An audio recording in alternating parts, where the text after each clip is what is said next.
I got a question for you. How many pounds of pressure does it take to pull your trigger? I was at the grocery store the other day, and this lady was in front of me and another lady.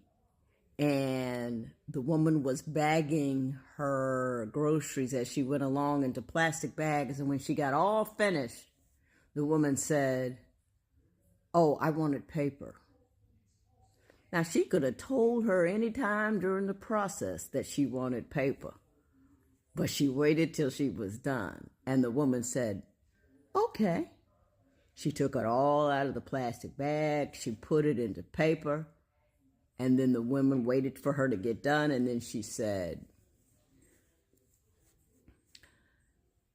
"I can't carry those bags. They're too big. You've packed them too heavy, so you need to repack them in smaller bags." And then she turned and looked at me and the lady in front of me who were waiting. And the lady in front of me smiled. And then she smiled at me. And then I smiled at the cashier. This woman was looking to pull triggers. She wanted to upset people. She wanted to get angst. She wanted to get angry. And we have a really, I think, bad relationship with Schadenfreude these days. We seem to get a kick out of upsetting other folks. And it makes the powerful feel powerful to find somebody that has a little less power than you and to exercise as much agitation as you can so everybody standing on the edge of anger can get pushed off right into upset. And the wonderful thing about that was we decided not to allow her to pull the trigger. This one chick had a whole lot of pounds of pressure, and she shared that with me with a smile.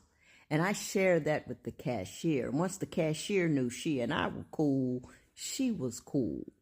And what we did was we took the gun away from that woman who was looking to shoot us in our peace, because we had a whole lot of pounds of pressure and she couldn't pull our triggers. The question that I have for you is, how many pounds of pressure does it take to pull your trigger?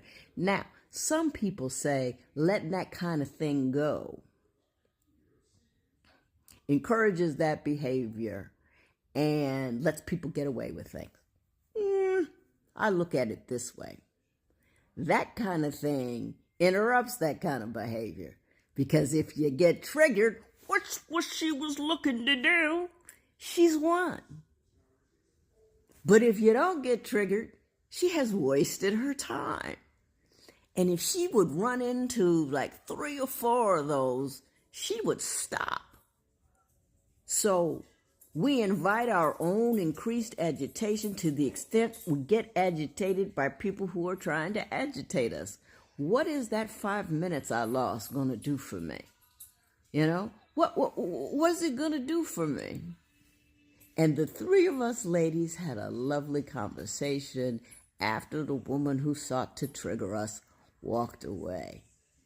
And it wasn't about her. It was about the 3 of us and what we were going to do that day, because we were all on the same train.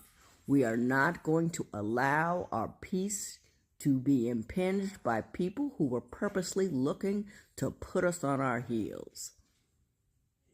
If everybody can offend you, then anyone can own you, and you just don't want to go out cheap.